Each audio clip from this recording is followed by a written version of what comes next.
It's that time of year where I enjoy being in the kitchen.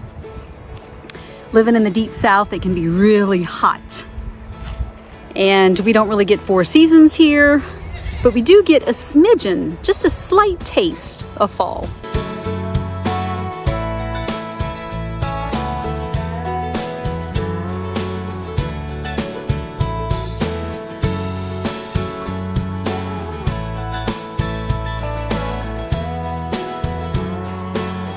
I just love fall, don't you? Everything just seems so much more crisp. There's a scent of pumpkin in the air. Not that I'm a huge fan of pumpkin, mind you.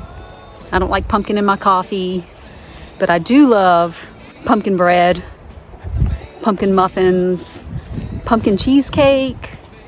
Okay, well, I guess I do like pumpkin a little bit. Hi, sweet girl. Hello, Mama. Say hello to the camera. Hello. Yeah.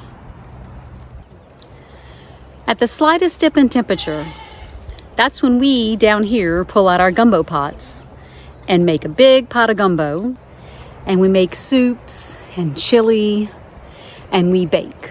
And we bake a lot. And when you bake a lot, you use a lot of vanilla extract. So it's time for me to replenish my stock, and that's part of what I'm going to do today. We're doing all things vanilla. I'm going to restock my vanilla extract. I'm also going to make some vanilla sugar and maybe a few other things. We'll just have to see how the day goes. But come along with me into my kitchen. So I was doing some baking this week, and I noticed that I was running low on my homemade vanilla extract. I'm down to 1 last bottle. And I got to looking at the date and realized I didn't even make any last year. This is from 2022, which means that I made a ton of vanilla extract 2 years ago, and it's lasted me up until this year.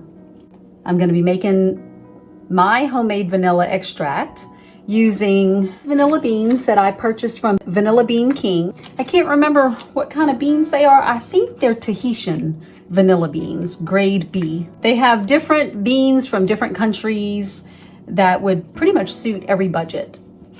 I highly recommend shopping with them. So I have my beans here, and I'm gonna make an entire quart of vanilla extract.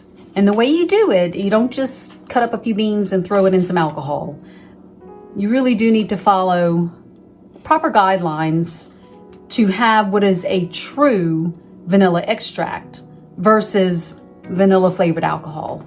And the formula is 1 ounce of vanilla beans by weight to 8 ounces of alcohol. And I'm gonna do a quart. So I have my quart jar here, and I really wanted to use Bayou rum. It's a white rum and it's based out of Louisiana, but I don't have enough left. I only have about this much, which is about 8 ounces. So I could make 1 bottle with the rum and then do the rest with a vodka or another kind of alcohol. But I really wanted to make an entire quart jar, which means I need all the same alcohol. So I'm gonna use vodka today. And the rule for the alcohol is it just has to be at least, I think, 70 or 80 proof. And so I've got some vodka here that I'm gonna use for my quart-sized jar with at least 4 ounces of vanilla beans. And again, we're doing that by weight, not by number of beans, so that we make sure we have a true vanilla extract. The extraction process takes a minimum of 6 months, and really I like to let mine sit for at least a year, and it's just such a nice, flavorful vanilla extract. So we're gonna make it in this jar. It'll sit for about a year, and then I'll divide it up into these smaller 8-ounce jars. And you don't have to purchase jars. I even have an 8-ounce jar left over from maple syrup, and it's glass. which is what I like to have all my stuff stored in. I don't like to use a lot of plastic. So just reuse what you have. All right, so we need a kitchen scale, and I have mine here. In my case, I've got exactly 4 ounces of beans, and it even tells you on the package that it's 4 ounces. I did weigh them in the package. It is vacuum packed, so it's pretty accurate whether it's in the package or out. But I did weigh them, and they are 4 ounces, right on the money. Okay, so I'm just gonna go ahead and open up my vanilla beans. And y'all, these are so fragrant, you could smell it through the package.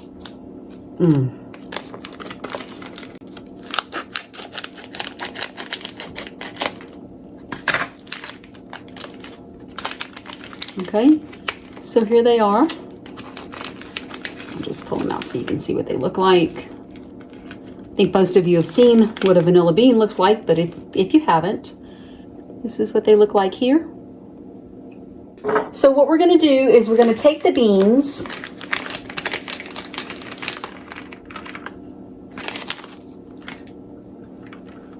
and the first thing you would do is you would go ahead and weigh them on the scale, and depending on how many ounces of extract you're going to make, that would determine how many ounces of beans you would use. And again, in my case, I'm going to use the entire 4 ounces of beans, which I've already weighed, and I'm going to do a quart-sized jar of extract. They recommend that you take your vanilla bean pod, you take a small knife, and you place a slit from top to bottom all the way down to kind of split the bean, and that will allow the alcohol to infuse into the pod to extract all of that goodness out of the bean pod.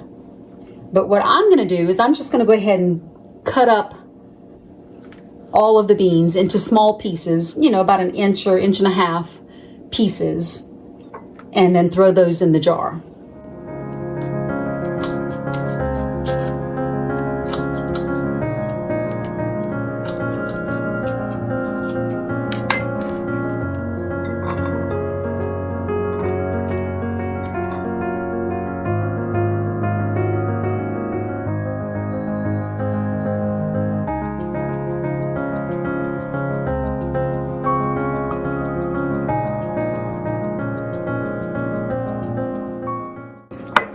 So after I get all of my beans into the jar, I'm just going to cover it with alcohol.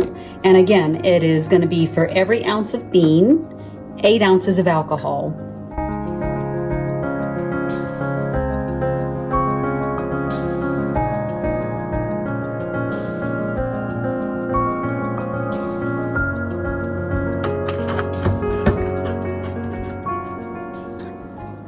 And that's it. We're just going to put our lid on. Give it a good shake. And this is going to sit on my kitchen counter for at least the next week or two to remind me to shake it every time I walk by, just to help incorporate, again, all of that goodness inside the beans to get it incorporated into the alcohol. And then it'll go in my pantry, and about once a week when I go in my pantry, I'll do a little flip, and that's it. And about a year from now, I will have the most delicious dark vanilla extract. And that's all there is to it. And I've been making my own homemade vanilla extract for several years now. I don't know why I didn't do this 20 years ago. It's so simple and so much better than store-bought. And I want to say it's way cheaper too, if you do the math. Based on the little bitty jars that you get in the store. What is that, like 1.3 ounces of vanilla extract, and you pay probably for pure vanilla extract now, not the flavored, but pure vanilla extract, I would say you would probably pay around $6 or $7 for a thing like this. And if I did the math, I promise you it'd be a lot cheaper making your own. And because, again, you don't need fancy alcohol. You just need the cheapest vodka out there, or whatever alcohol, as long as it's 80 proof. And that's it. Easy peasy. So I'm just sitting here doing the math on my vanilla extract. And for the alcohol, I used 32 ounces of the vodka, which wasn't even quite half that giant bottle that I had. So we're gonna figure roughly about $8 in alcohol. And the vanilla beans for 4 ounces was $50. So we have $58.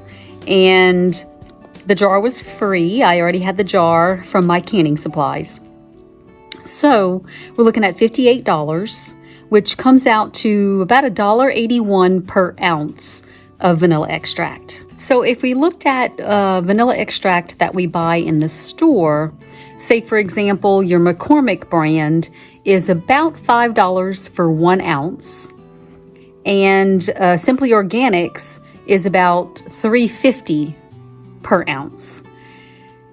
So even though I have a big cost up front because I made such a large amount of vanilla extract, I still am winning because $1.81 per ounce is a bargain for pure vanilla extract. And I know for a fact that it's pure vanilla extract because I made it and nothing else went into it. Okay, so the next thing that I'm gonna do,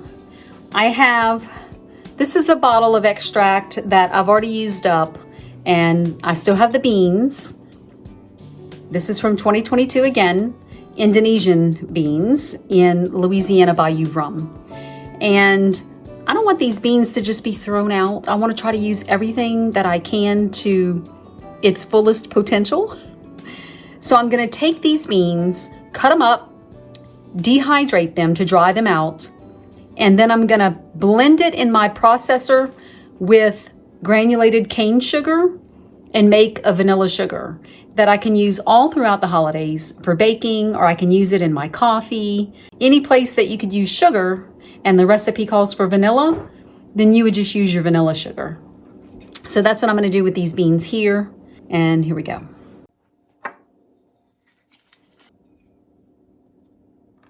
But I'll go ahead and get the beans out. And you can see I had these chopped up in this batch, but I'm going to chop them up even smaller so that I can get them dehydrated within an hour or so.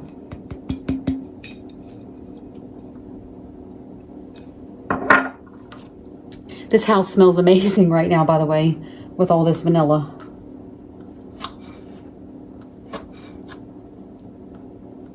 So, these pieces are probably about 1/4 inch. And I'm going to spread them on my silicone mat for my dehydrator.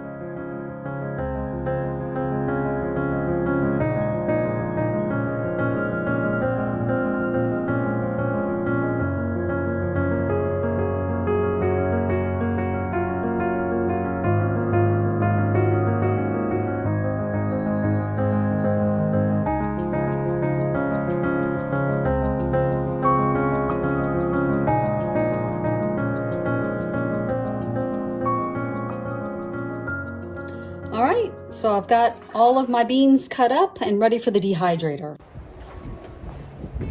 Ooh, it's very windy today. Oh my goodness. Okay, I hope I don't lose any of my pieces of vanilla here, but we're gonna walk out to the apothecary, and that's where my dehydrator is located. I just don't have enough room in my kitchen for all these gadgets and appliances. So my husband was very kind and shared his barn with me and built me an apothecary where I have my dehydrator for all of my herbs that I grow in my garden to make our own herbal teas, medicinally and just to enjoy tea. All right, here we are. Okay, so here we are in the apothecary, and I'm gonna go ahead and put these pieces of vanilla bean into my dehydrator, and we'll check back in about an hour or so.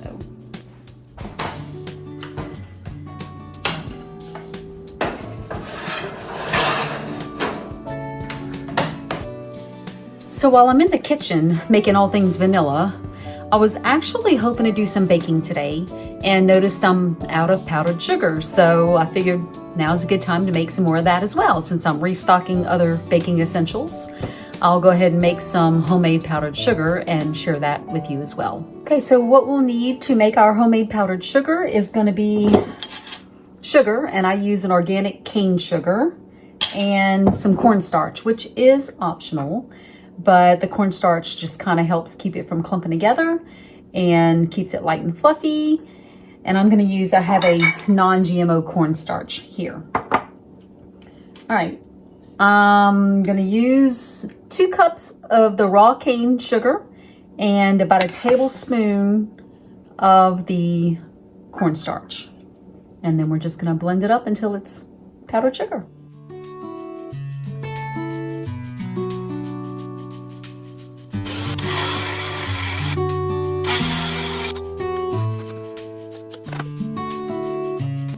And there you have it, powdered sugar. And I'm just gonna add it to my big jar that I keep in my pantry. We're gonna go ahead and finish our vanilla sugar. And the pieces of vanilla have dried, and we're gonna go ahead and kind of blend them up and then add it to some cane sugar.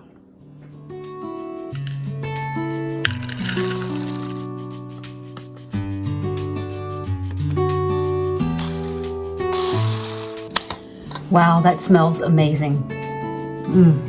Okay, so this is kind of what it looks like right now.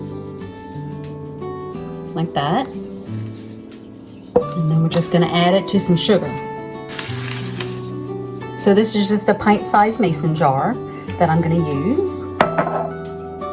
And raw cane sugar.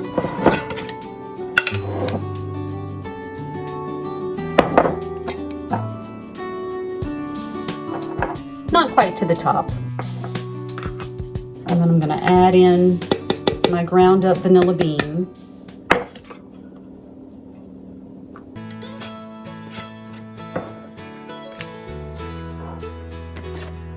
And then we're just gonna give it a little shake.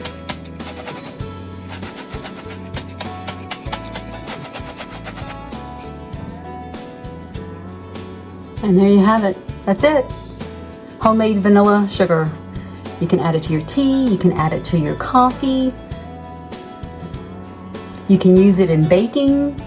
Any of your recipes that call for sugar along with vanilla, just use this.